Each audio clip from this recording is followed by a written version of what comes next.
Hello everyone, welcome to Lucky education.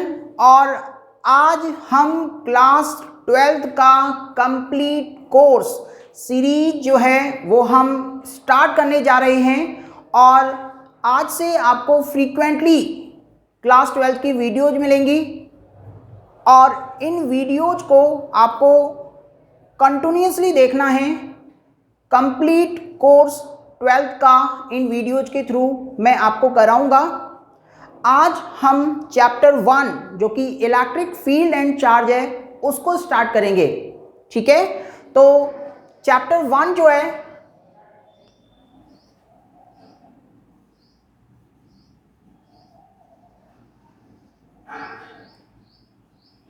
Electric field and charge, ये first chapter है NCERT book का। इसमें हम आपको अभी स्टार्टिंग में जो वीडियो होगा उसका ड्यूरेशन बहुत ही छोटा छोटा होगा। उसके बाद में हम वीडियोज को थोड़ा बढ़ा देंगे। ठीक है, तो सारे एग्जाम्पल, सारे न्यूमेरिकल्स एक एक साथ आपको मिलेंगे बेटा, तो आपको किसी भी तरह की कोई भी परेशानी नहीं होगी। मैं स्टार्ट जो है वो 0 लेवल से करूंगा और अप टू टॉप लेवल तक आपको लेकर के जाऊंगा। तो इन वीडियोज के थ्रू जो है आपको बहुत हेल्प मिलने वाली है। तो इलेक्ट्रिक फील्ड एंड चार्ज में हम ये देखते हैं, तो एक ब्रांच थी फिजिक्स की जो कि कौन सी थी, इलेक्ट्रोमैग्नेटिज्म। इलेक्ट्रोमैग्नेटिज्म जो है वो फिजिक्स की एक बहुत बड़ी ब्रांच थी। उसको ईजीनेस करने के लिए, यानी ईजी अंडरस्टैंड करने के लिए उसको 2 पार्टों में डिवाइड किया गया, एक इलेक्ट्रोस्टैटिक्स और एक इलेक्ट्रोडायनामिक्स। फर्स्ट हम देखते हैं कि एक इलेक्ट्रोमैग्नेटिज्म जो है एक फिजिक्स की बहुत बड़ी ब्रांच थी। इसको आसान करने के लिए 2 पार्ट्स में इसको डिवाइड किया गया। First electrostatics, second one electrodynamics.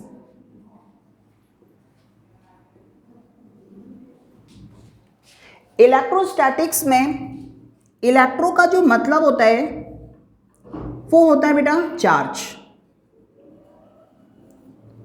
और स्टैटिक्स का मतलब होता है रेस्ट। तो मैंने इसको ब्रेक किया कि इलेक्ट्रो का मीनिंग जो है वो चार्ज होगा और स्टैटिक का मीनिंग जो है वो क्या होगा, रेस्ट होगा। तो ये एक फिजिक्स की ब्रांच है जिसमें हम चार्ज के रेस्ट कंडीशन के बारे में क्या करते हैं बेटा, स्टडी करते हैं। तो ये डेफिनेशन पूछी तो जाएगी नहीं, लेकिन नॉलेज के लिए आपको पता होना चाहिए कि फिजिक्स की वो ब्रांच जिसमें हम चार्ज के रेस्ट कंडीशन के बारे में स्टडी करते हैं क्या कहलाती है, इलेक्ट्रोस्टैटिक्स। ओके, नाउ इलेक्ट्रोडायनामिक्स की यदि हम बात करें तो इलेक्ट्रो का मीनिंग अभी अभी आपने देखा कि इलेक्ट्रो का मीनिंग क्या होता है, वही चार्ज, और डायनामिक्स का मतलब जो है वो होता है बेटा मोशन। तो यानी कि इस ब्रांच में हम चार्ज के बारे में ही स्टडी करेंगे, लेकिन कब, जब चार्ज मोशन में होगा। तो फिजिक्स की वो ब्रांच जिसमें हम चार्ज के मोशन के बारे में स्टडी करेंगे वो ब्रांच कौन सी कहलाएगी, electrodynamics.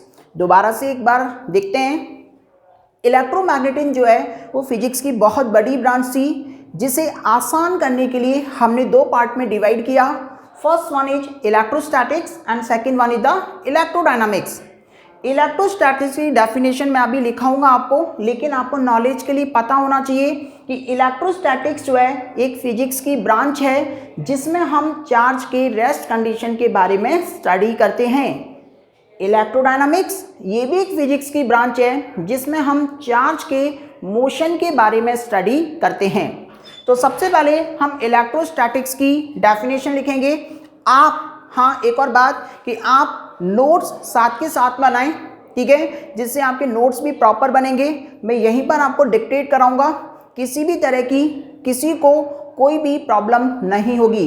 If you have any doubt regarding any topic या एनी क्वेरी तो आप मेरे को कमेंट बॉक्स में लिख सकते हैं, ठीक है। तो देखते हैं यहाँ पर इलेक्ट्रोस्टैटिक्स, तो आप हेडिंग डालेंगे इलेक्ट्रोस्टैटिक्स और इलेक्ट्रोस्टैटिक्स में हम लिखेंगे it is a branch of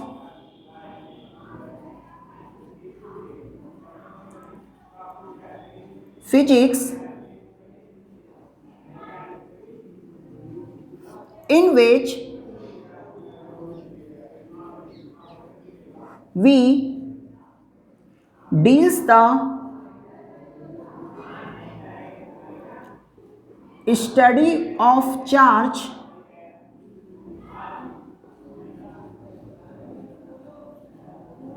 in rest condition।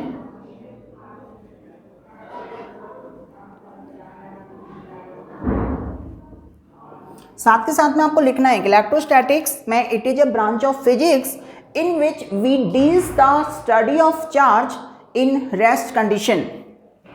Next heading electrodynamics. Electrodynamics में लिखेंगे आप it is a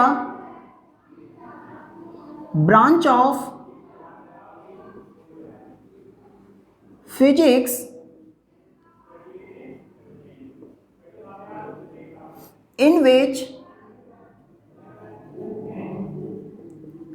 we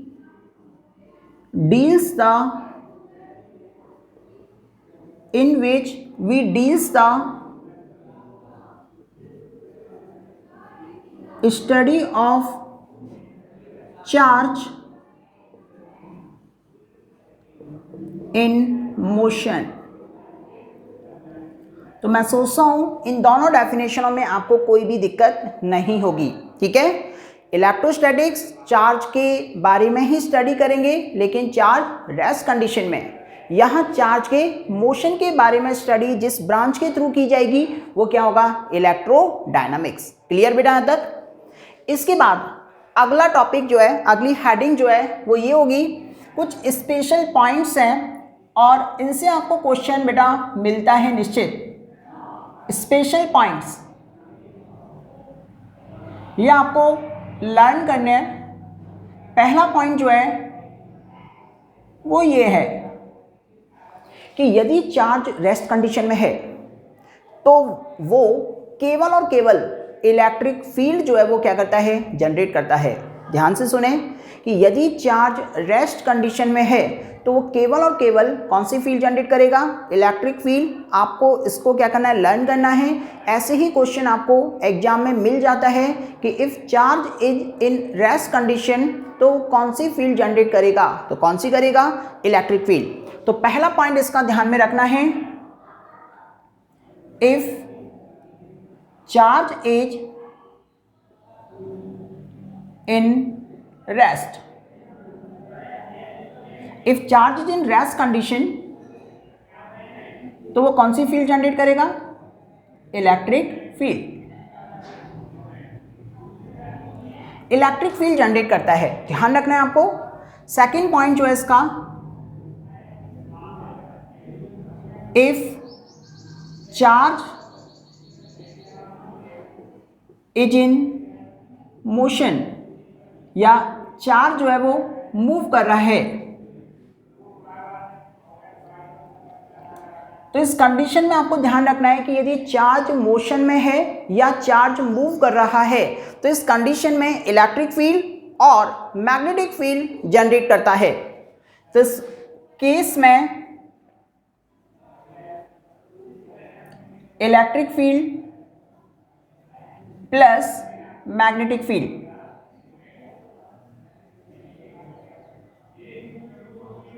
electric field plus magnetic field दोनों क्या करता है, जनरेट करता है।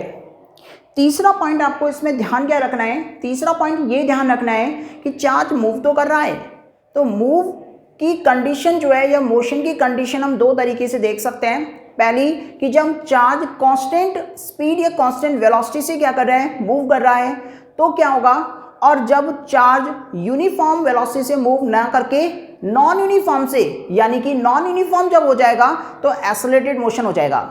तो ये ध्यान रखना है, इसको मैं सब कैटेगरी में डिवाइड कर दे रहा हूँ। पहली कंडीशन, यदि चार्ज जो है वो कांस्टेंट वेलोसिटी से मूव कर रहा है तो क्या होगा, और जब चार्ज जो है वो एक्सेलरेटेड मोशन कर रहा है तो क्या होगा। ठीक है, तो यहां पर हम देखते हैं third, if charge move with constant velocity, यदि चार्ज कांस्टेंट वेलोसिटी या कांस्टेंट स्पीड से मूव कर रहा है ना, तो इस कंडीशन में वो जनरेट करता है constant electric field plus constant magnetic field.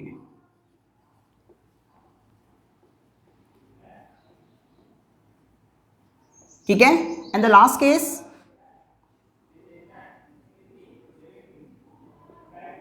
if charge move with accelerated motion,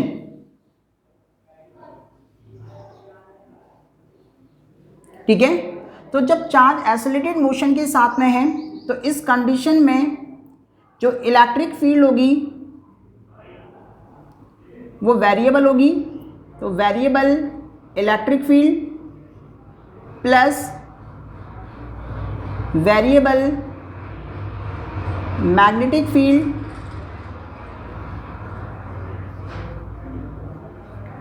field, और साथ में वो इलेक्ट्रोमैग्नेटिक वेव EMW जो है इसको बोलते हैं बेटा इलेक्ट्रोमैग्नेटिक वेव जनरेट करता है। ठीक है बेटा, तो ये कंडीशंस आपको स्पेशल पॉइंट्स में ध्यान रखना है। एक बार मैं इसको रिकॉल करा रहा हूँ। सबसे पहला पॉइंट जो है वो क्या था, यदि चार्ज जो है वो क्या है बेटा, रेस्ट कंडीशन में है तो कौन सी फील्ड जनरेट करेगा, इलेक्ट्रिक फील्ड। दूसरा पॉइंट, यदि चार्ज जो है वो मोशन में है तो इलेक्ट्रिक फील्ड और मैग्नेटिक फील्ड दोनों जनरेट करेगा। तीसरा पॉइंट हमने देखा कि यदि चार्ज कांस्टेंट वेलोसिटी से मूव कर रहा है तो कांस्टेंट इलेक्ट्रिक फील्ड होगी और कांस्टेंट ही क्या होगी, मैग्नेटिक फील्ड होगी। चौथा पॉइंट, यदि चार्ज एक्सेलरेटेड मोशन में है यानी कि नॉन यूनिफॉर्म वेलोसिटी से मूव कर रहा है तो इस कंडीशन में वेरिएबल इलेक्ट्रिक फील्ड होगी, वेरिएबल मैग्नेटिक फील्ड होगी और साथ में इलेक्ट्रोमैग्नेटिक वेव जो है वो क्या करता है बेटा, प्रोड्यूस करता है। तो ये सारी चीजें आपको क्या करनी बेटा, ध्यान रखनी है। क्लियर बेटा यहाँ तक? इसमें एक बहुत ही अच्छा क्वेश्चन बन जाता है। वो क्वेश्चन क्या है कि आपको बताना है कि source particle of electromagnetic wave, कि इलेक्ट्रोमैग्नेटिक वेव जो है वो किस पार्टिकल के द्वारा प्रोड्यूस होती है। तो आंसर क्या होगा उसका, एक्सेलरेटेड चार्ज। तो इसको मैं क्वेश्चन फॉर्म में लिख दे रहा हूं आपको। तो क्वेश्चन जो है वो ये है, द सोर्स पार्टिकल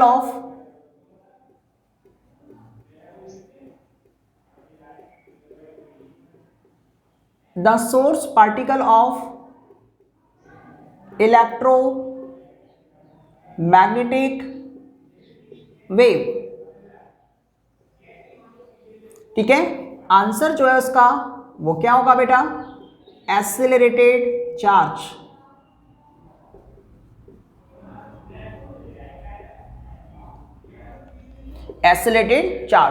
एक बार हम इसको दोबारा से रिपीट कराते हैं। बहुत ही स्लोली मैं लेकर के चल रहा हूं आपको और साथ के साथ में याद भी करना है आपको, ठीक है, और आपको बताना भी है कमेंट बॉक्स में, ठीक है, कि आपको कोई प्रॉब्लम है या नहीं। तो सबसे पहले हमने देखा कि इलेक्ट्रोमैग्नेटिक जो है फिजिक्स की बहुत बड़ी ब्रांच थी जिसको हमने 2 कैटेगरीज में डिवाइड किया। First one is the electrostatics and second one is the electrodynamics. Electrostatics जो है वो फिजिक्स की एक ब्रांच है जिसमें हम चार्ज के रेस्ट कंडीशन के बारे में स्टडी करते हैं। इलेक्ट्रोडायनामिक्स भी एक फिजिक्स की ब्रांच है जिसमें हम चार्ज के मोशन के बारे में स्टडी करते हैं। सिंपल डेफिनेशन थी। आफ्टर दैट हमने डिस्कस किया कुछ पॉइंट्स, 4 पॉइंट्स हमने डिस्कस किए। पहला पॉइंट ये था कि यदि चार्ज रेस्ट कंडीशन में है तो वो इलेक्ट्रिक फील्ड जनरेट करेगा। सेकंड पॉइंट, यदि चार्ज मोशन में है तो इलेक्ट्रिक फील्ड और मैग्नेटिक फील्ड जनरेट करेगा। तीसरा पॉइंट, यदि चार्ज कांस्टेंट वेलोसिटी से मूव कर रहा है तो constant electric field as well as the constant magnetic field generate करेगा। एंड द लास्ट पॉइंट क्या था कि यदि चार्ज एक्सेलरेटेड मोशन के साथ है, ठीक है, तो उस कंडीशन में इलेक्ट्रिक फील्ड जो है वेरिएबल होगी, मैग्नेटिक फील्ड वेरिएबल होगी और साथ के साथ में इलेक्ट्रोमैग्नेटिक वेव जो है वो क्या करता है, प्रोड्यूस करता है। इसी का मैंने एक क्वेश्चन बनाया। वो क्वेश्चन ये था कि जो सोर्स पार्टिकल है इलेक्ट्रोमैग्नेटिक वेव का वो क्या है? वो क्या है बेटा? Accelerated charge. ठीक है, ये सारी चीजें आपको क्या करनी है बेटा, ध्यान में रखनी है। आफ्टर दैट एक थ्योरी जो कि है बेटा फ्रिक्शनल इलेक्ट्रिसिटी।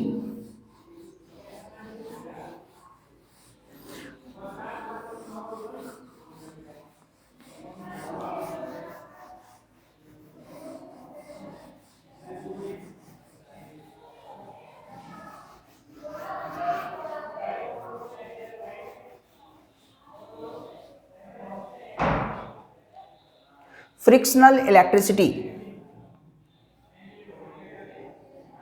हेडिंग डाल लेंगे साथ के साथ आप, फ्रिक्शनल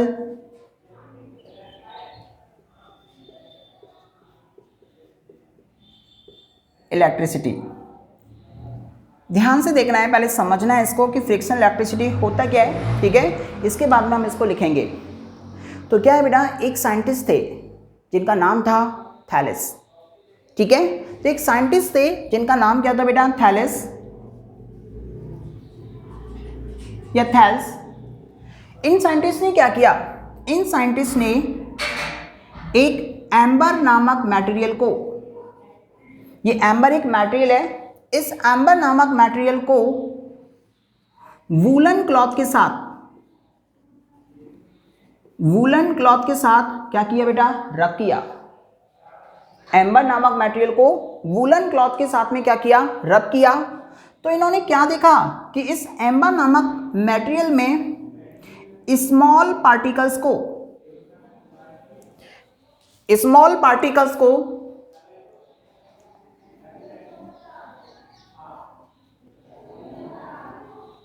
अट्रैक्ट करने की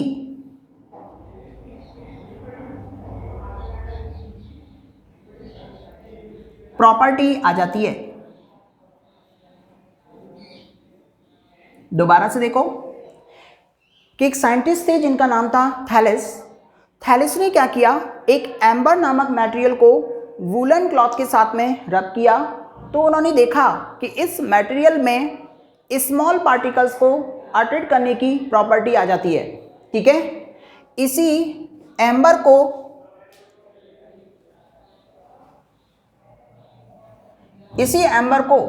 ग्रीक लैंग्वेज में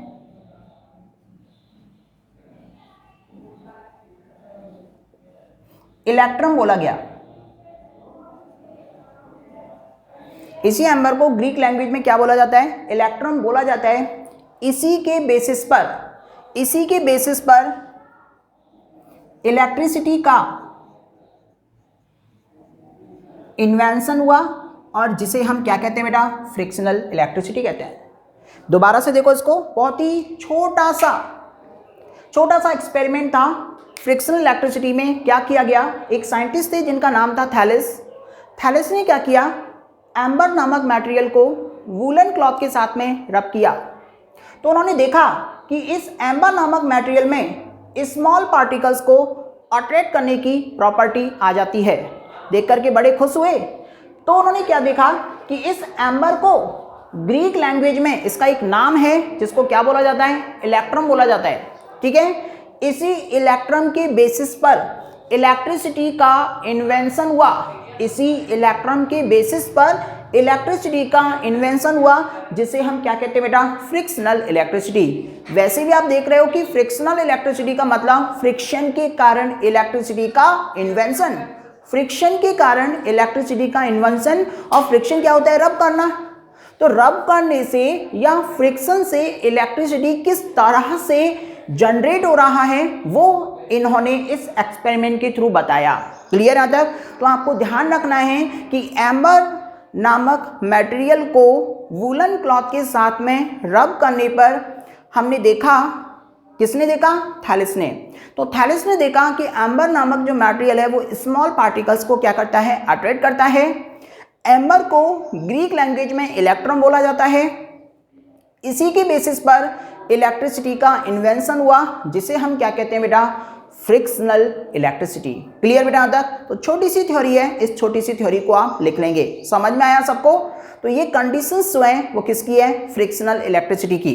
तो यहां पर हम इसको देख लेते हैं, मैं आपको लिखा दे रहा हूं। According to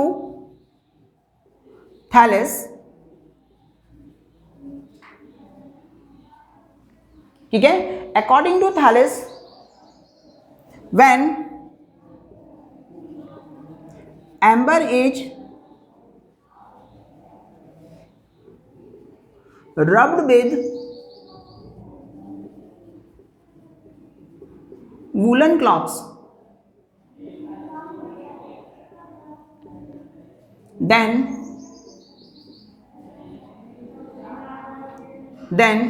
it acquires property of attraction.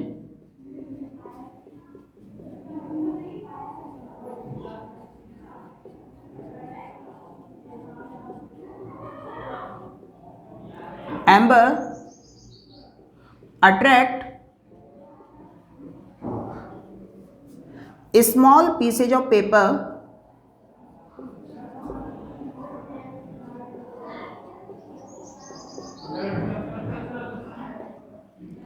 amber attract small pieces of paper.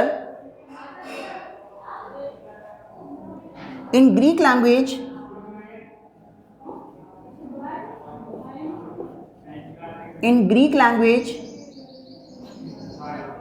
amber is called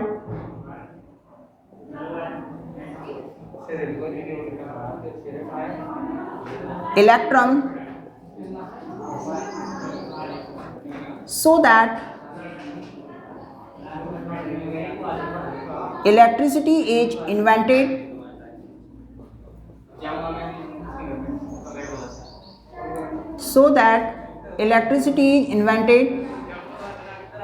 This electricity is called frictional electricity.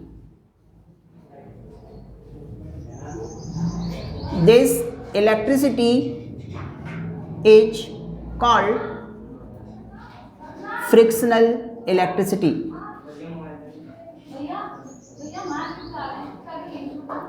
Frictional electricity.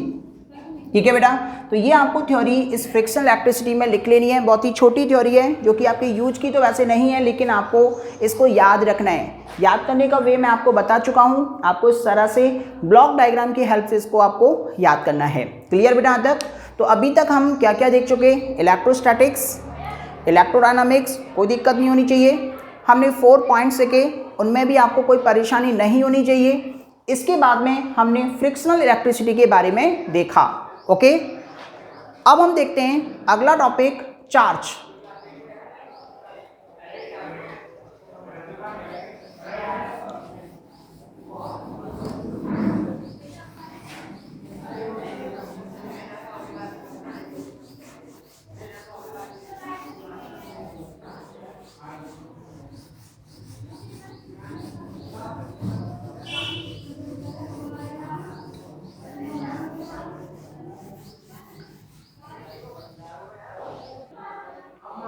अब हम देखते हैं बेटा चार्ज के बारे में कि चार्ज जो है वो क्या है। ठीक है, तो चार्ज जो है बेसिकली होता क्या है, एक इंट्रिंसिक प्रॉपर्टी है मैटर की। अब ये इंट्रिंसिक प्रॉपर्टी क्या होती है? इंट्रिंसिक का मतलब होता है बेटा जिसके अंदर या भीतर कुछ भी ना हो, ठीक है, वो क्या कहलाता है बेटा, इंट्रिंसिक। तो ध्यान रखना है कि जो चार्ज जो है ना वो क्या है, it is an intrinsic property of matter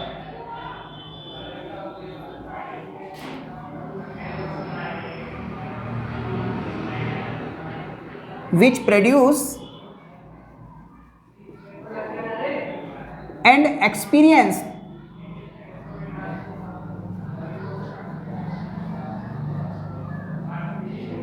electric and magnetic effect।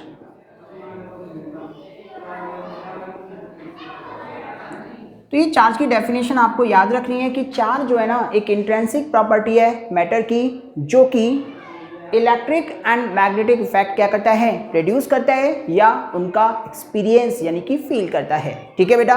तो वो क्या कहलाता है, चार्ज। समझ में आया आपको चार्ज, कि चार्ज जो है इंट्रिंसिक प्रॉपर्टी है मैटर की which produce and experienced electric and magnetic effect. Clear बेटा तक। अब हम यहाँ पर देखेंगे कि चार्ज जो है वो कितने टाइप्स के होते हैं। मैं आपको एक छोटा सा एग्जांपल बताऊंगा कि चार्ज जो है वो कितने टाइप्स के होते हैं। चार्ज दो टाइप के होते हैं, एक पॉजिटिव और एक नेगेटिव चार्ज। पॉजिटिव चार्ज कैसे आता है, नेगेटिव चार्ज कैसे आता है, वो हम कल की क्लास में देखेंगे, ठीक है। एक यहाँ बुक में बेटा कुछ एक्सपेरिमेंट दे रखे हैं, उन एक्सपेरिमेंट्स को मैं नहीं कराऊंगा, ठीक है, जिनका कोई यूज नहीं है। सिर्फ आपको देखना है कि चार्ज क्या होता है, चार्ज के टाइप्स क्या होते हैं, कैसे आता है, पॉजिटिव चार्ज क्या होगा, नेगेटिव चार्ज क्या होगा, उनके केसेज में मास क्या होंगे, ये सारी चीज़ें हम कल की क्लास में देखेंगे। और कल की ही क्लास में हम चार्ज की यूनिट्स के बारे में देखेंगे और प्रॉपर्टीज के बारे में देखेंगे। तो आज की क्लास में हमने क्या क्या देखा, सिर्फ इंट्रोडक्टरी पार्ट देखा। एक बार मैं दोबारा से रिकॉल करा दे रहा हूँ और आप इन चीज़ों को याद करना है आपको साथ के साथ, और प्रॉपर तरीके से नोट्स बनाने हैं। डेली फ्रीक्वेंटली आपको क्या मिलेंगी, वीडियोज मिलेंगी बेटा, ओके। हमने इलेक्ट्रोस्टैटिक्स पढ़ा, उसके बाद में इलेक्ट्रोडायनामिक्स पढ़ा, उसके बाद में कुछ हमने इंपॉर्टेंट पॉइंट्स देखे, उसके बाद में हमने फ्रिक्शनल इलेक्ट्रिसिटी देखा और हमने चार्ज की डेफिनेशन देखी। तो इनमें आपको किसी भी तरह की कोई परेशानी नहीं होनी चाहिए। यदि आपको कोई परेशानी है तो प्लीज़ मेरे को कमेंट बॉक्स में आप लिख करके बताएं। Thank you.